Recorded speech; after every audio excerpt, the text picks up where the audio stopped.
Hi,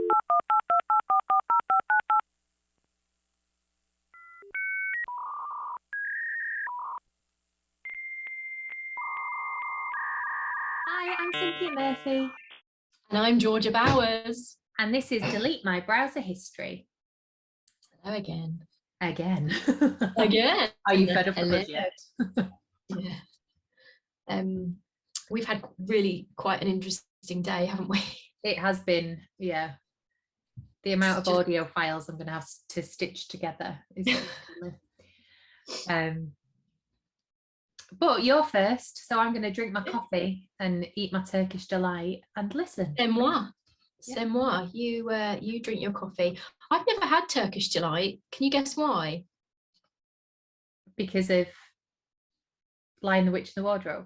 Yes! No way! Because yeah. evil, is that why? Yeah, I don't want to get possessed.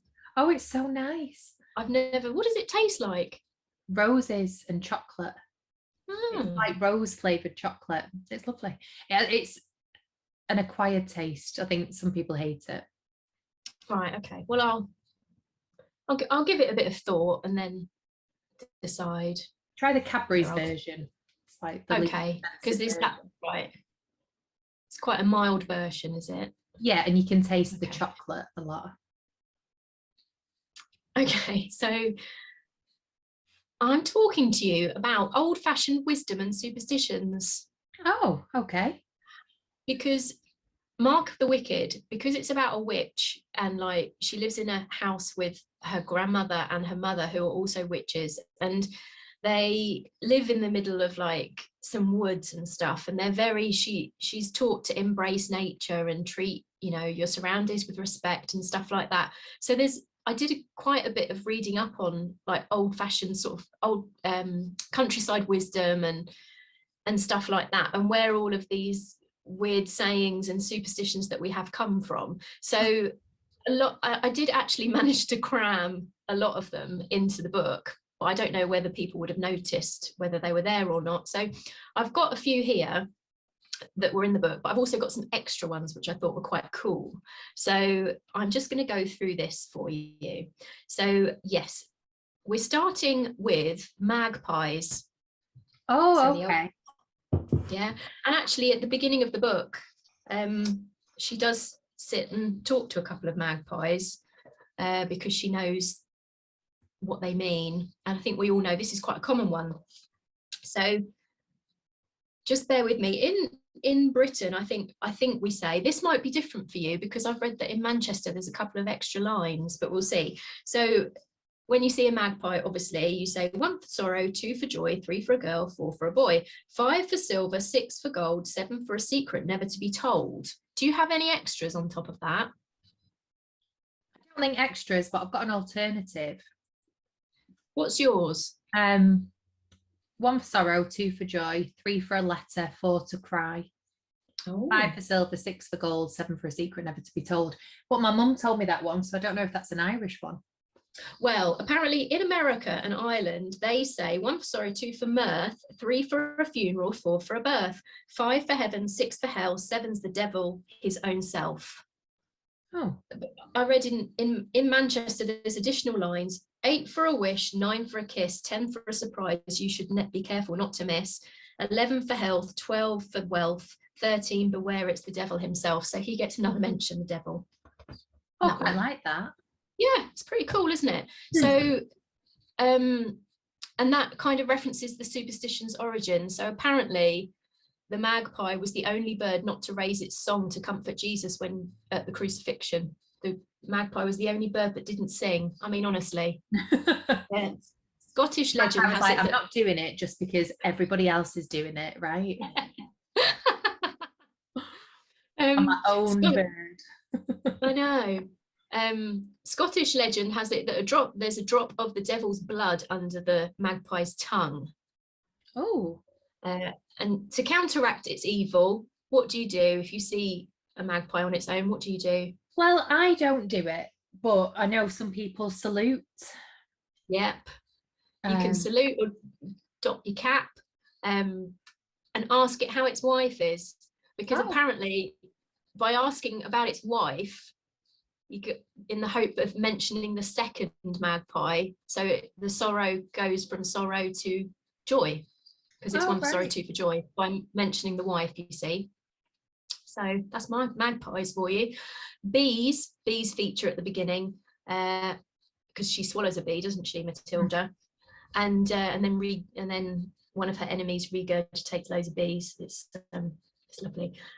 But bees are believed to be messengers of the gods and should be kept informed of all goings on in the household, especially if anybody has died. If any of the family members have died, you should go and tell the bees. And that's what Matilda's grandmother goes and speaks to the bees every morning. There is know what's happening. Isn't there? There's a recent book called something like Tell the Bees. Is there? Yeah. We'll have to have a look and see if we can share it. Carry on and I'll Google. Okay. Also, Matilda has a pet goat. I didn't want to give her a cat, just wanted to give her something, be a bit different. So goats are generally considered bad. Goats are so I know, I think they're cute. I'm toying with the idea of getting a goat. Oh, but in medieval times, Satan was believed to take on the form of a goat. Satan gets a lot of mention in these little superstitions and all this wisdom. So he keeps popping up. There was an account from 1335 about 2 women in Toulouse who were accused of having sexual relations with the devil in the form of a goat. Oh, no. I know, not good. Next, we have toads. So toads are generally considered not good because, again, there's something sort of connected to witchcraft and witches. So this is from the 17th and 18th centuries. If a toad, they were believed to be familiars. So if one came into your house, that would not be a good thing. And they could hurt you. And also witches were thought to be able to turn into toads and sort of creep into your house undetected. So if you find a toad in your house, you have to move it very, very carefully because you don't want to upset the witch. Oh, I didn't know that. Yeah, and that's in the book. A little toad comes in at the beginning and her grandmother sweeps it out carefully. To dream of a lizard means you have a secret enemy. So in dream analysis and in folklore, animals and birds are linked to human attributes. So lizards were associated with trickery because they could camouflage themselves, and also they could like shed their tail if they were caught. Yeah, so and shed the skin, don't they? So yeah, find like it means that skins around. That's it. You've got a secret enemy.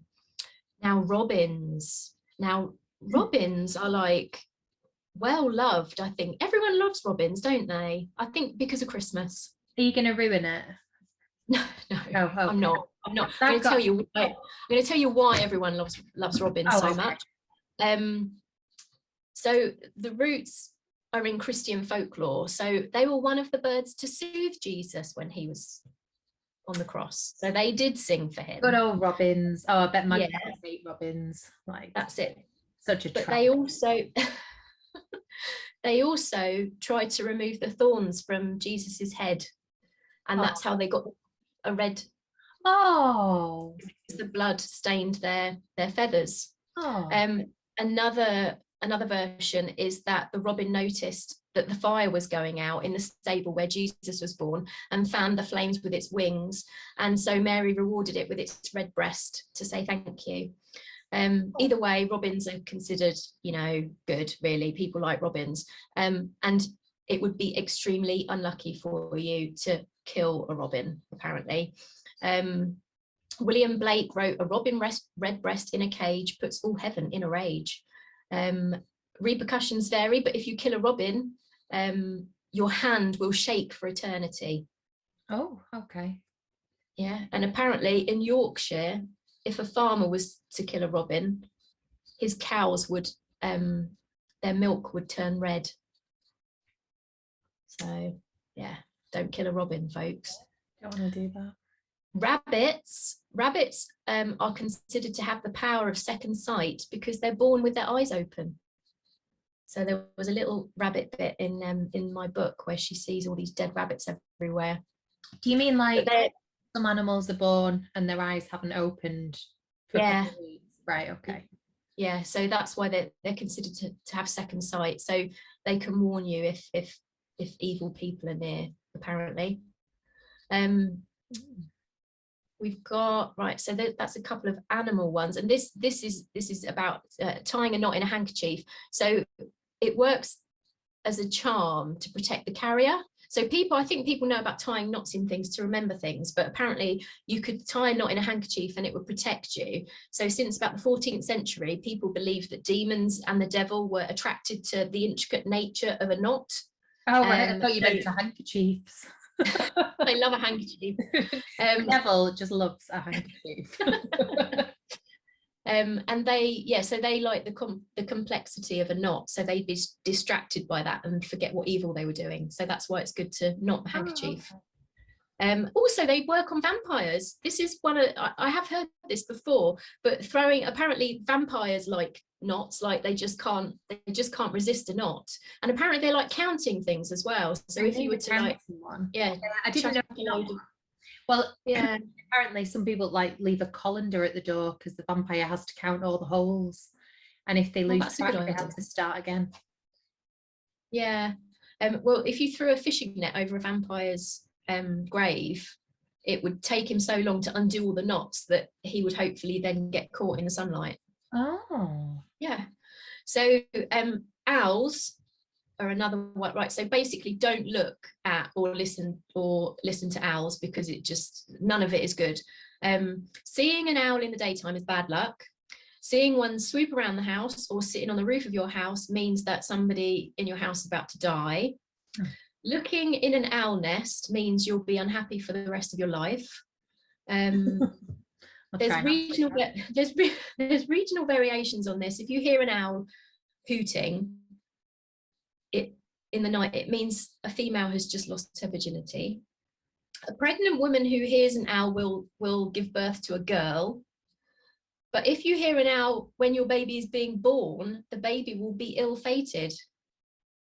So it's just not good all round. But the way to counteract any of these things is to take all your clothes off and turn them inside out and put them back on again. So I've heard that before. If you put something on backwards, you're supposed to leave it on backwards. I've heard about, if you put a t-shirt on inside out or something, and people say it's good luck. I don't know. Yeah, anyway. Got some extra ones here. Water drunk from a human skull will cure epilepsy. So it has to be water drawn from a spring in the nighttime, obviously, and drunk from the skull of a man who's been killed. So only a male skull will do the trick. This was from a book called Natural History from AD 77, apparently. This guy Pliny the Elder, he wrote that. And then, but it was in the 1600s. You just say this guy, Pliny the Elder. Have you never heard of him before? No, I haven't. Like a Roman philosopher. Was he God? I don't know about him, but he comes up again later. I've never heard of him before. Really? No, there was an elder and a younger, and one of them wrote about Vesuvius, which is how we know so much about Vesuvius and Pompeii. Oh, look at me, so stupid. My history nerd, that's all. Apparently it was common to take moss from a dead man's skull to stop a nosebleed or for a headache. Who tried these things? I know. Do you know what? I mean, there's so many of these. I reckon that it was probably just like the village doctor or whatever, people coming to him being like, I'm ill, and he'd just be like, oh, just go. It's like having a child, just trying to distract them. Medicine derived from the human body was very popular in the 18th century, and advocates included Francis Bacon. He was really into, using probably leeches. So touching a corpse for good luck. Have you heard that one? No.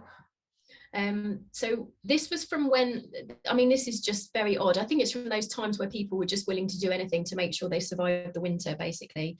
This is when they kept corpses at home. So touching the forehead would release people from the fear of death, and also it meant you wouldn't get haunted by the corpse. If you touch the hand, it would cure warts by passing on the essence of the wart to the corpse. Okay. I don't know what body part. Oh no, it does say hemorrhoids would be treated by applying the sweat from a new corpse onto yourself. It doesn't say where you put the sweat, but yeah, I can imagine. Hemorrhoids. Yeah. I put where though? On your body. Also, is it? Oh, you'll like this. If a nose of a corpse started to bleed, a murderer was in the room. If the suspected was made to touch the nose and it bled again, it would confirm he was the murderer. Oh, yeah. They're really into their corpses. Victorians, man. Yeah. Yeah, so this idea of never speaking ill of the dead, that originated from the ancient Greeks, and then it was translated into Latin. So just basically don't say anything unless it's good. And that was because, again, before funeral parlors and stuff, dead bodies were kept at home, and they really believed that the spirits hung around, so they wouldn't want to upset anybody and get haunted, basically.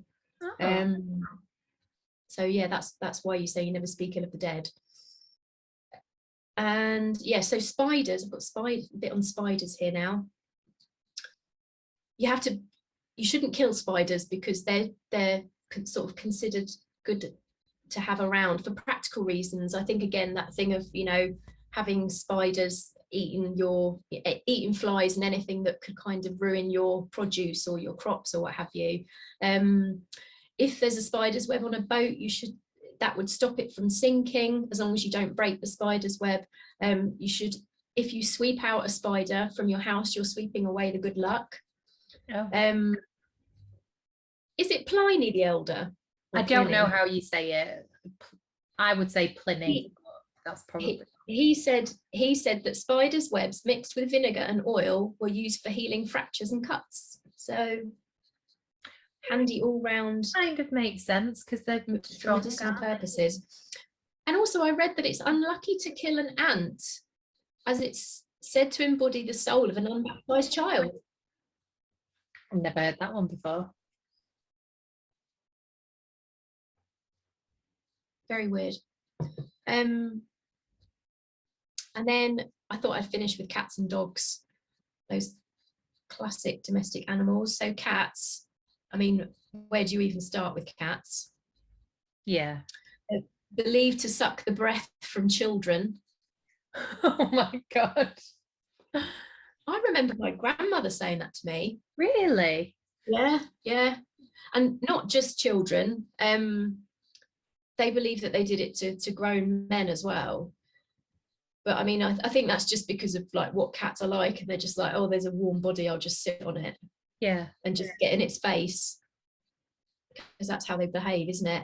And they're obviously believed to be witches' familiar. Cats are, and they can they could creep into people's houses and suck their breath, presumably. Okay. And because they're linked to witchcraft, so apparently they prefer stale air. Okay. That's a witchy thing. A cat with 3 colours in its fur would be protection against fire. If you kick a cat, you'll get rheumatism. The devil. Oh, bless me. The devil will haunt you if you kick a cat. No, if you kill a cat. Sorry. That's fair. I know, getting cure for rheumatism and death mixed up here. And then a cat's purr is the sound of a ghost, which I quite liked. What, like a ghost is trying to talk to you through the cat? Yeah, or is it just that, maybe that it's trying to tell you a message from beyond, or it's trying to talk through the cat. Oh. And then finally, we have dogs. Dogs that howl through the night are predicting a death. Is that what Loli does? Does she howl through the night? She doesn't howl, no. She might bark if she hears a dog bark outside, but it normally takes quite a lot to rouse her. So she'd have to be really Loli will bark at anything downstairs. As soon as we're in bed, if like somebody tried to break in, you think Loli would go mad. She just sits there looking at the door like. What's going on? Bless her. Useless. And yeah, apparently the dogs were howling before Caesar's murder. Apparently, a dog digging in the earth is seen to be preparing a grave. Does she like digging? Oh, she loves digging. Yeah. Yeah. If you were bitten Digs by on the sofa. there you go then. She's planning on burying a body underneath inside the sofa. Under the sofa. Yeah, if you were bitten by a rabid dog, you should eat the grass from a churchyard and apply the dog's fried hair in oil mixed with rosemary to the wound. That sounds like it's going to work perfectly. Yeah. Again, that's another one where they were just like, oh yeah, just go to the graveyard. Don't go to don't come hospital. back. Don't. Yeah. And hanging dried dog's tongue around your neck would cure an ache. Oh no. Yeah, so there you go. It's just a few little interesting old bits of I love stuff religion. like that. I love the different regional ones. So where you've got like the same basic one and then how it changes. Yeah. Depending on where you go. Because I always wonder where did the initial, if things like this aren't real, where did it come from? How does everybody know something in a slightly different way? Yeah, it had to come from somewhere, didn't it? Yeah, definitely. Yeah. Anyway, there you go. Thank you very much. Right, mine's a bit of a historical conspiracy secret society one today. So in Win, Lose, Kill, Die, there is a secret society and it's kind of linked in with schools and universities and things like that. And it's very much influenced by the Skull and Bones Society. So Skull and Bones is a supposed secret society at Yale University. It's also known as the Order 322, and the Brotherhood of Death. So Yale is like, over here we would say they were red brick universities, wouldn't we? Like, the kind of prestigious universities like Oxford and Cambridge. And over there they're called Ivy League. So you've got Ivy League schools and they're very prestigious, really hard to get into, very expensive. And a lot of them are in the kind of oldie worldy bits of America. So like Connecticut, the East Coast, where all the English and Europeans came over from and settled, like when they kind of, went and destroyed America as it was. So this is in Connecticut. So Connecticut's known for being quite moneyed and quite old school. If you've ever seen Gilmore Girls, that kind of, situation. So Skull and Bones is meant to be an undergraduate society. And it's known for its powerful alumni and various conspiracy theories. So it's one of the big three societies at Yale. So you've got one called Scroll and Key and one called Wolf's Head. And I didn't look into them because I didn't want to fall down a hole, but I might do in future. And it's known that it's there, and its headquarters are like right there on campus and everyone knows what they are and you walk past them all the time, yet it's completely secret. So it's just known that there is this society. Every year 15 members are chosen and their names are actually published in like the yearbook or the newspaper or whatever at Yale. But that's it. So you know who has been in it, but they will never ever talk about it. So it comes from the society's alumni association, which is called the Russell Trust Association. Have you just sneezed? Yes, sorry. Yeah. I sent you my sneezes through the internet. So it's called the Russell Trust Association, and because it's named after a guy with the last name Russell. But then I started thinking about, in the UK, some of our big universities are run by the Russell Group. So like Manchester University is owned by the Russell Group. And from what I could see, there was no link at all. But I don't know. It seems quite, okay. I've put in brackets. So in America, the Russell Trust Coincidence. Association, it is a coincidence, isn't it? Like, you know, Yeah. so yeah, I don't know. It says they're not connected. I don't know if I believe that. This is one, when I was Googling it, I started to worry that, like, oh my God, what if, what if I'm looking into things I shouldn't be? What if I'm going too deep? So the Russell Trust Association owns the real estate that Skull and Bones owns, and it oversees the membership. So basically they're the guys who, they're like the board of governors type thing. The society is informally known as Bones, and the members are known as Bonesmen, members of the order, or initiated to the order. Not boners then. Not boner. Maybe after you hear some of the stuff that they have to maybe do to, that might be more accurate. So there is evidence of its founding by Mr. Russell, I've not written his first name, sorry, and friends after a disagreement about the Phi Beta Kappa Awards in 1832. So basically all these like fraternity, sorority things, they were in a fraternity, they disagreed with something, so they broke off to set up their own society. So that's 1832, so this is quite old. So then in 1871, there was a book by someone called Lyman Bagg, called 4 Years at Yale. And it says, one great enigma which college gossip never tires of discussing is the Skull and Bone Society. So as early as 1871, it was like this real point of gossip, and everybody knew what it was, but nothing was ever confirmed. So it selects new members every spring. So it's called Tap Day. So in my head, I've got them walking around the campus and being like tapped on the shoulder, but I don't know if that's how they do it, or I don't know if that's how maybe they used to do it and then now it's done differently. So that's been since 1879. So I think you can only get chosen if you're in your final year of your undergraduate.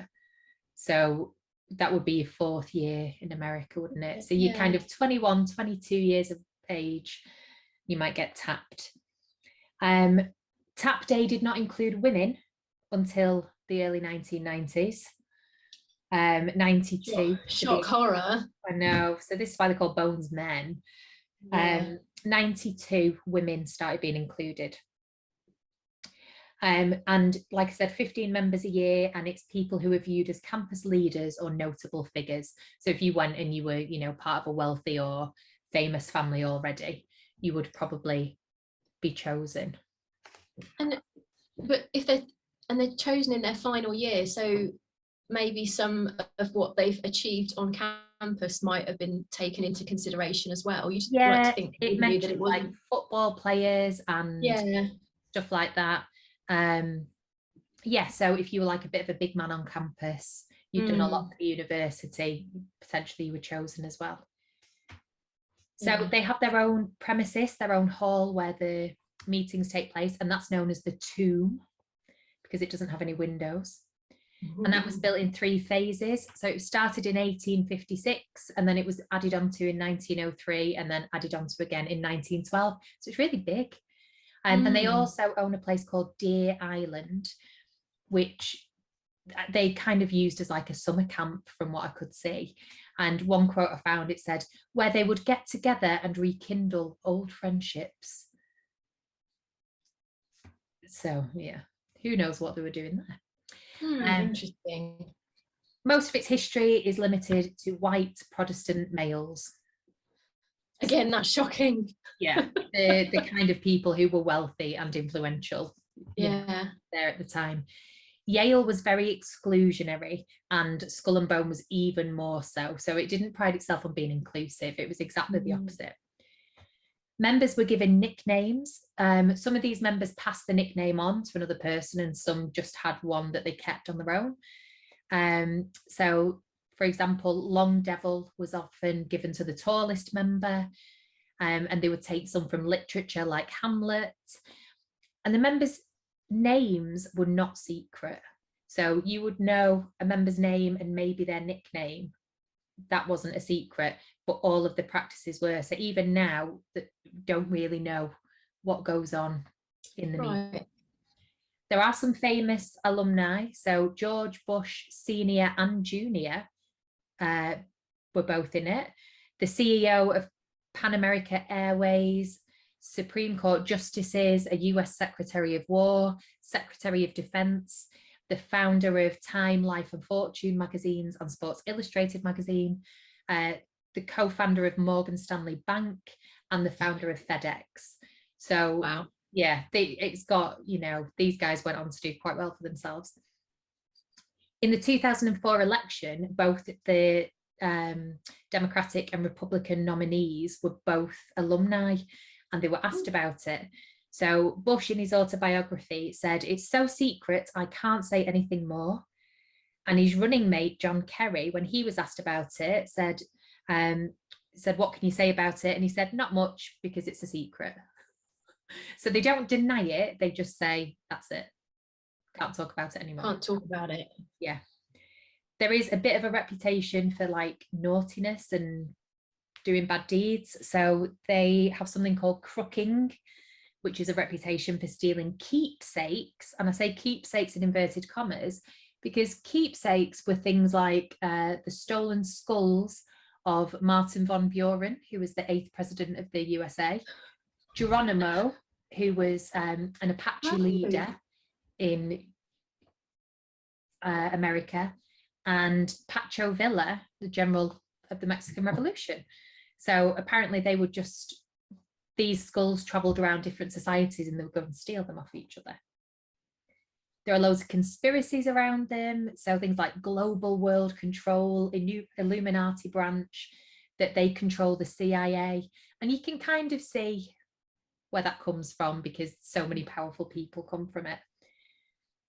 allthat'sinteresting.com says that some of the conspiracies include that they're behind the Kennedy assassination, that they took part in occult practices, black magic, and animal sacrifice. So, like I said, there's not loads of facts. Atlas Obscura Places talks about the premises, the tomb. So it's in full sight, it's on the high street, it's at the entrance to Yale. So it's almost like shouting, "I'm here, but you can't come in." It's windowless, it's quite bare, it looks a bit like a mausoleum. It's very symmetrical, it's sandstone, and people say that they've broken in and seen the insides, and they say that it is known for its death decor, so skulls, skeletons, real and fake, coffin. I mean, parts of my house look like that. So, you know, I've got skulls everywhere in here. Deer Island, where they go for their get-togethers, a member actually kind of came out and said it's kind of a dump, it's really run down, it's just the prestige of going there that gets us all there. And a few years ago, some photographs leaked on Facebook of a party there, some like college kids. So I don't know if they were linked to the society or not. So to be initiated, according to Ranker, you allegedly had to lie naked in a coffin. So in some versions, the coffin was then carried through a crypt while bonesmen chanted, "Reborn, reborn." And in others, they had to lie naked in the coffin and confess their personal sexual history to the rest of the group. There's things that they had to mud wrestle. I don't know why. There's rumours that they get a gift of $15,000 when they leave, and a guaranteed lifetime of financial security. So when I did Win, Lose, Kill, Die, you can kind of see the links with Jewel and Bone, my society, in there. So yeah, I mean, lots of people have said they've broken in. Lots of people have said that they have tried to sneak in and been chased away, but nobody's ever come out and said exactly what happens. It's been going for nearly 300 years. Wow. No, nearly 200 years. Well, they're obviously sacrificing sophomore girls to demons in there, aren't they? Well, Obviously. this is, yeah. I mean, I didn't find anything about that, but it is very Buffy. Yeah. Kind of. There's actually a film called The Skulls, which is based on them, which I've not seen, but I have heard of. And that's very much based on this. And Leigh Bardugo wrote Ninth House, which apparently is set at like a fictional version of Yale. And they've got bonesmen who divine the future by reading the entrails of live humans, which sets off loads of ghosts and demons at Yale. I did not know that's what that book was about, but I will now be reading it. Yeah, definitely. Oh, it's really weird, isn't it? It is. It's amazing how they've kept it all so secret. How, you know, how nobody's just come out and gone, yeah, this is just what.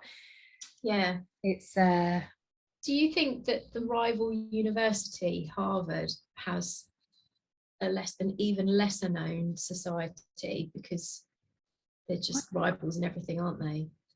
Well, I've got down here, like, there's another group who called themselves the Order of the File and Claw, and they named themselves that because they said they'd broken into the tomb and that's what they'd used to break in. So then they just set themselves up as another gang of guys. So yeah. Oh, it's weird, isn't it? Very. And then they just look after each other as they go into society. That's it. It's just a big boys club, isn't it? It's just a big I mean, I could have gone into the people, but 15 a year for 200 years, it's quite a lot. It adds up. Yeah. So, but there's a photo that I'll put on the Instagram, and it's an old class of, you know, Skull and Bone. And when I was reading it, they were like, look at what time the clock's set to, look at this, look at that. And apparently all these things in the pictures are done for, like, they're all secret messages. So anyone from the society will be able to look at that picture and they'll know why those things have been done that way. So that's kind of cool. Yeah, that is cool. I did think the initiation didn't sound that bad, because you hear some of these initiations into like weird not sorority, what they called Fraternities. Yeah. Yeah, fraternities are like really awful, but I think I could lay in a coffin for a bit. Naked. Yeah. Confess your sexual history. Just a normal Friday night. Yeah. Right. Excellent. Well, thank you. You're welcome. I will see you next week. Yeah. See you soon. Bye. Bye. Browser history deleted.